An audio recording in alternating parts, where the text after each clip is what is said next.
Amen. You may have your seat. It's an honor to be here. I'm excited to be here. I look forward to Sunday all week. So I'm glad you made it today. I hope that you had a good week. I hope it wasn't too bad. But, you know, some of us, we have those rough weeks and we're working 16 hours overtime, right, Rob? But I'm glad you made it. I'm glad you're here. And, yeah, Christmas, right? It's coming up pretty fast, so we got to jump on it. So I'm glad you made it. God is just good. And you know, if you are having a tough week, well, know that God is good even in the toughness of life. And, you know, I've been there. We've all been there. And again, just thank you for being here. I know summer has just started. And those of you who have kids, now they're at home all the time eating everything. And you got to go grocery shopping double now. And, you know, and a lot of us are traveling. And that's awesome. If you're not a person that travels, I encourage you to get out there and see the world that God has created. It wasn't, I would say, probably 4 years ago, I didn't really care for traveling. And my brothers took me on a trip, and ever since then, I'm like, I want to go everywhere now. And so, you know, summer is usually the time that we go somewhere. And also, graduates. We have we don't have graduates here, but we had JoJo who graduated. Congratulations, JoJo. Yes.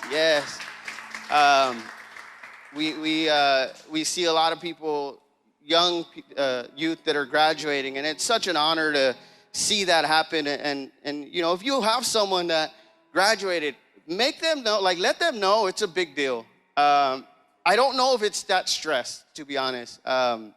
My personal story is I didn't get to do that. I didn't get to walk the stage. My wife did, but I didn't have that opportunity. But let them know that it is a big deal, that they did accomplish something. And maybe it wasn't like the perfect whatever, but that's okay. They did it.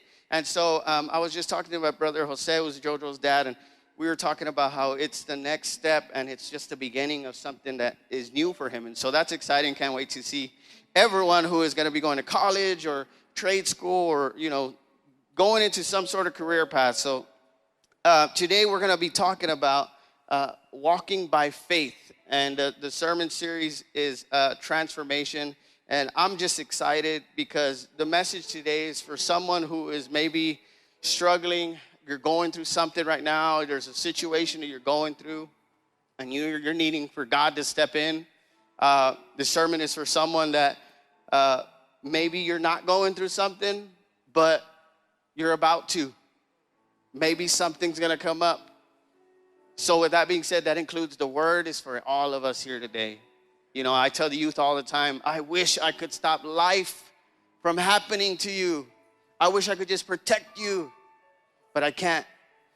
The only thing I can do is tell you who to go to and who should be your source through any circumstance. And so I hope that, I pray to God that we are blessed with the word that he's going to bring. And I want to just start by reading 2 verses, and then I want to jump into it real quick. First verse is in 2 Corinthians 5:7. It says, "For we walk by faith and not by sight." The next verse is found in Proverbs 3:5. It says, "Trust in the Lord with all your heart and lean not on your own understanding."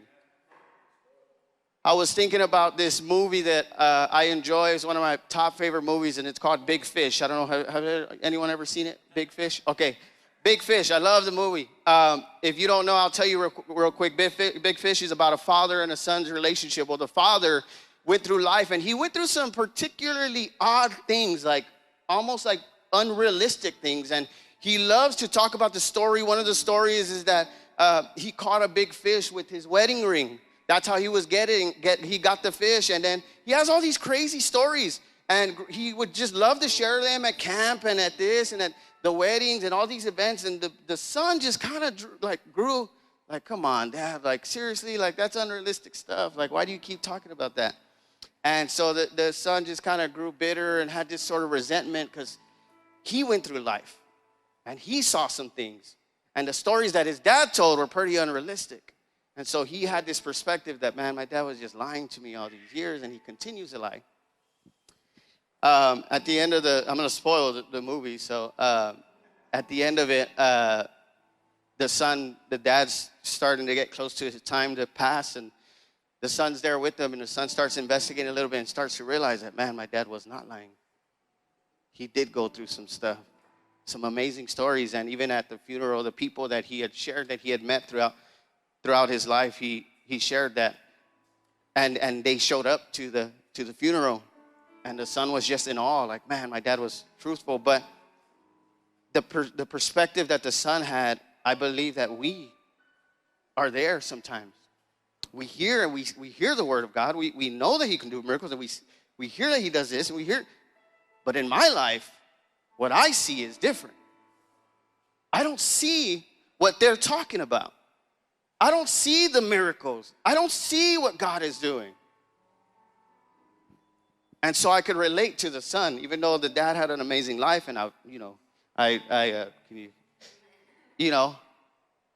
that's amazing. But I understand where the son was coming from. And so it's important to understand that part of the verse, that we walk by faith, not by sight, because you can see failure. You can see rejection. You could see pain and hurt. Some of us won't even get to that point, but we see it coming. And we stay back because it's like, nah, I've been there. I know what's going to happen. You could see those things. My wife, when we decided to, okay, we're going to try this again, she didn't see the guy that I was trying to be. She saw the old me. She could see the pain. She could see the hurt, the disloyalty. And so it's important to understand that the verse in the Bible is talking about that. You can see these things, so it's important not to use your sight, to trust in God. But the decision of faith, I also know, and I've been through it, is not easy. It's not an easy one. It's easy to talk yourself out of something. It's easy to just take a step back and stay comfortable where you're at.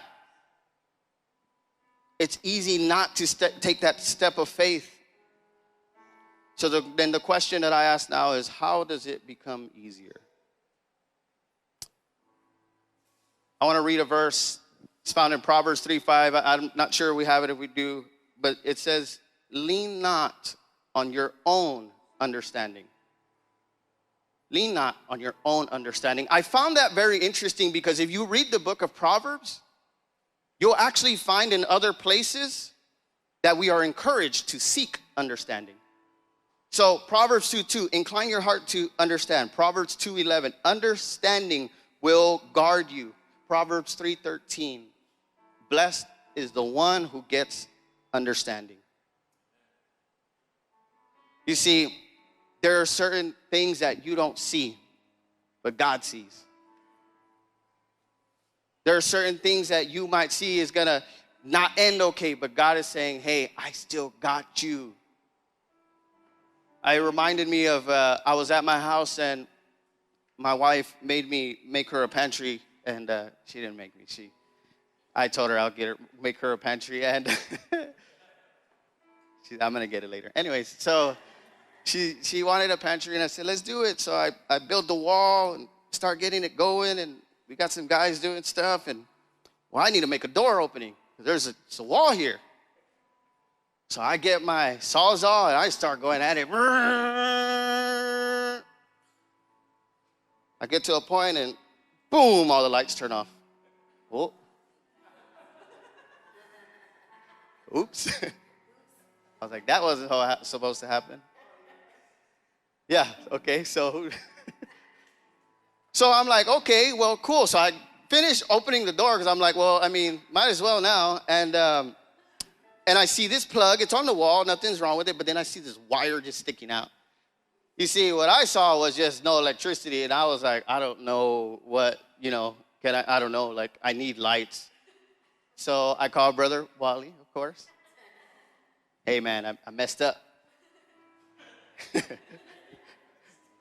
And he's like, what did you do, bud? Anyway, so I sent him a picture and he's like, easy fix. I'm like, what? I'm like, man, okay, well, let's see how much it's gonna cost. I don't know. And Wally gets there and Wally looks and he's like, okay, we can do this. You want lights in here? And I'm like, what?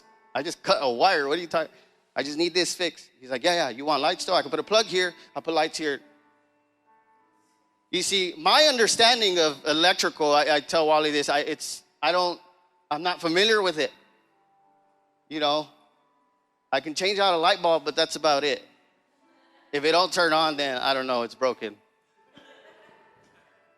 But my understanding of it is not like Wally. So Wally came there and he could see because he had a different understanding.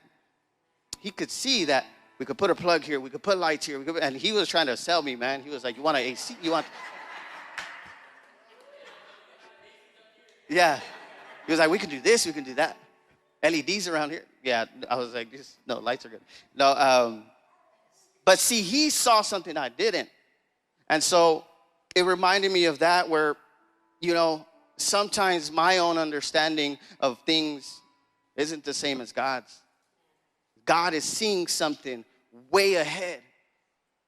I find it so beautiful that God will not only see what's in front of me, but what is in front of my kids. And he will push me to make decisions that they will be impacted by.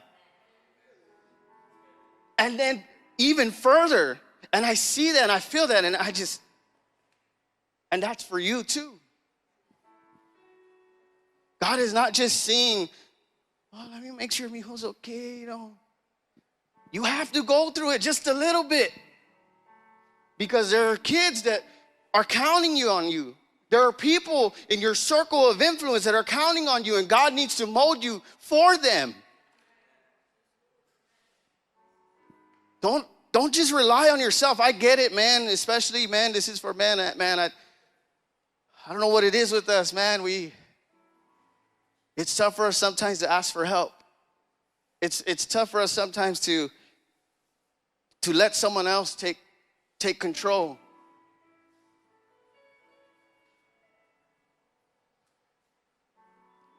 There's something that God is seeing, and he loves you so much that he's going to push you towards it.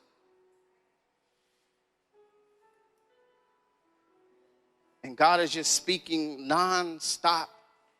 Non-stop. I know sometimes we get like, man, I can't hear his voice. What does he sound like?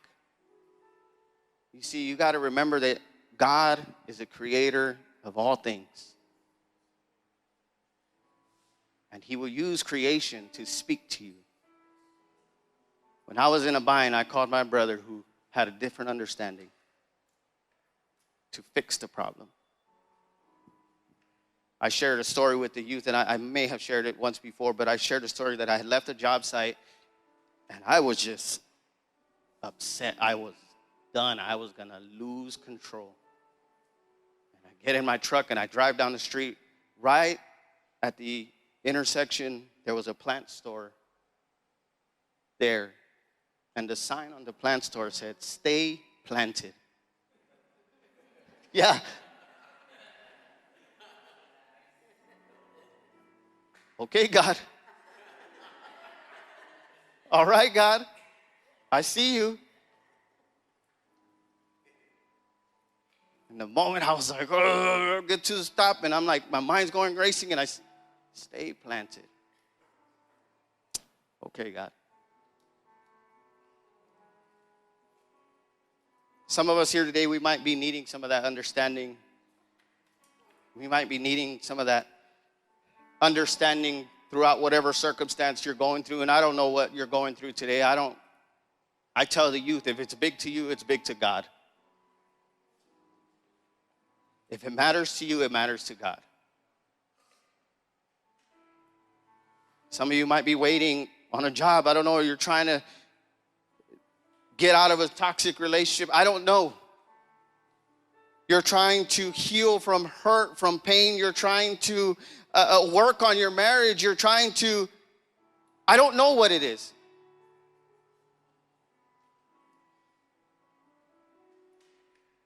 Here are two things that we could talk about today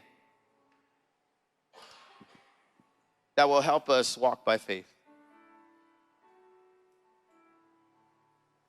First one is this: remind yourself of God's faithfulness. You see, there's been many times, and the natural ability to remember things, I don't think we truly understand it sometimes, because sometimes you got to remember that God came through for you at the very moment you needed him to. And you might be stepping into something, and you might be doubting, and you might be fearing. But don't forget that the last time that you were in that same position, God pulled you through. God showed up at the moment.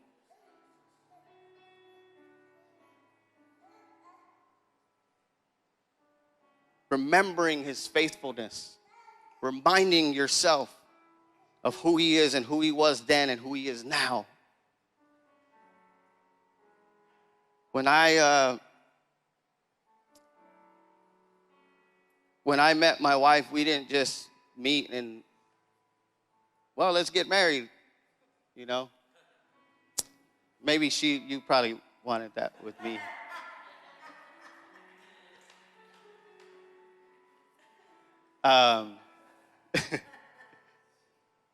But we took some time to get to know one another.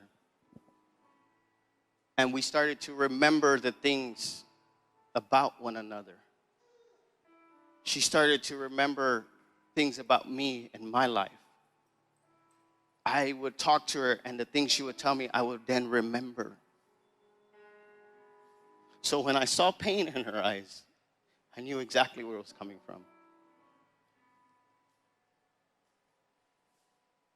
You got to remember that God was faithful. The second part of that, well, before we move, remembering what God has done is part of your growth. Remembering what God has done is part of your growth. Because we'll go through things, and I'm there too, we'll forget. And we hit this other circumstance or this situation, and we just completely lose it because we're so focused on that one thing that's right in front of us. We've all been there. The second thing is to trust in his future promises. If you know his promises, you know that you can take another step no matter the circumstance. If you know his promises, you know that you can take another step. Because, again, life is not going to stop. Things are going to happen. And when you're at that point and you don't know, and you're doubting and you're fearing and you don't know what to do, but you remember, wait, God won't ever leave me or forsake me. So even though he called me to this position just not even too long ago, I was crying to God and I said, God, you called me to this position. You called me to this place, and now this is happening. Is it worth it, God? And he said, I will never leave you or forsake you no matter what's going on. I'm there right with you. When you know his promises, you know that you could take another step. You know that all things work together for the good, and you could take another step. And you know that God stays close to the brokenhearted, and you could take another step.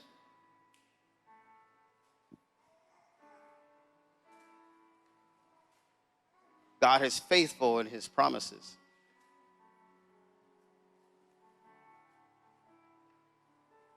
God is faithful even in your mistakes. God is faithful even in my mistakes.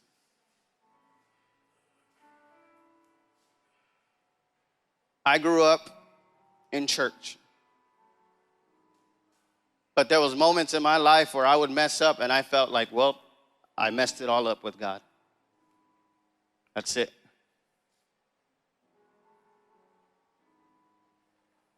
But he is faithful through those times. 2 Timothy 2:13. I don't think we have it, but I'll read it. If we are faithless, he remains faithful, for he cannot deny himself. If we are faithless, he remains faithful, for he cannot deny himself. You got to keep pushing. You got to keep going. You're going to make the mistake, but that's okay. He is faithful. Don't beat yourself up about it. He's faithful.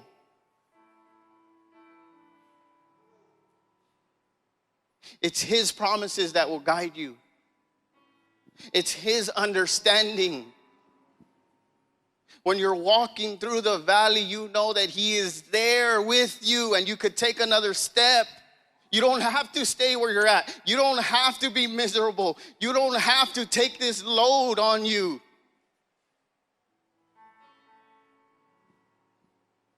It's his promises that keep us going.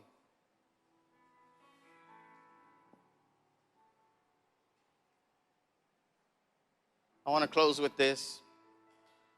And this is something that God revealed to me.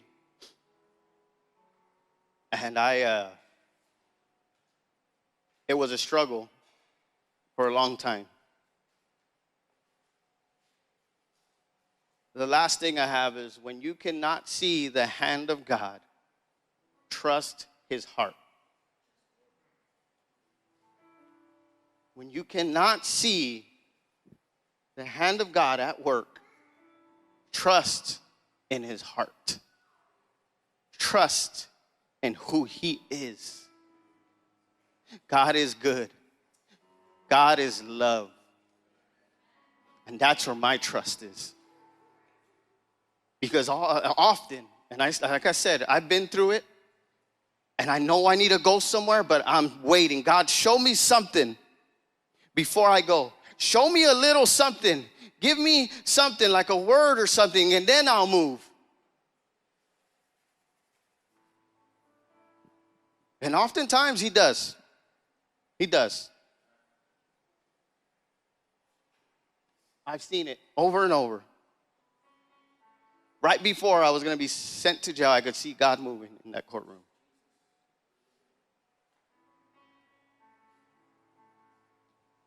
But sometimes you don't see it. And God is just saying, hey, just take that step. Trust in my heart because I love you, because I care about you, because I have promises over your life. I don't know who needs to hear this today, but God is not mad at you. He's not ashamed of you. He has not forgotten about you. He is faithful to you. One day, a few years back, I made that choice to say, God, I don't see it. I don't see my marriage being restored. I don't see my relationship with my kids going back. I don't see the forgiveness. I don't see them forgiving me for the mistakes that I made. I don't see it, God. But if you are who you say you are, then I'll take that step. And one day, I took that step of faith. One day, one church service, I showed up. My life wasn't put together right away. I had a lot of messed up things that I was still dealing with, that I was still doing. But I gave him that one day, and he began to work. He began to work. He began to pour out. He says, give me a little bit and see that I don't open the floodgates.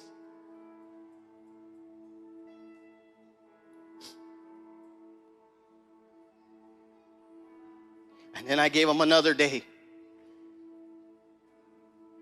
and to work more. And even when I messed up, he was still faithful. I didn't see it. And I didn't see anything happening. But I took that step. I trusted in the heart of God.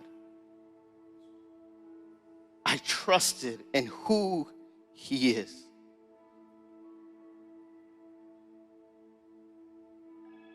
The biggest act of faithfulness that we know is what happened on that cross. You may stand to your feet.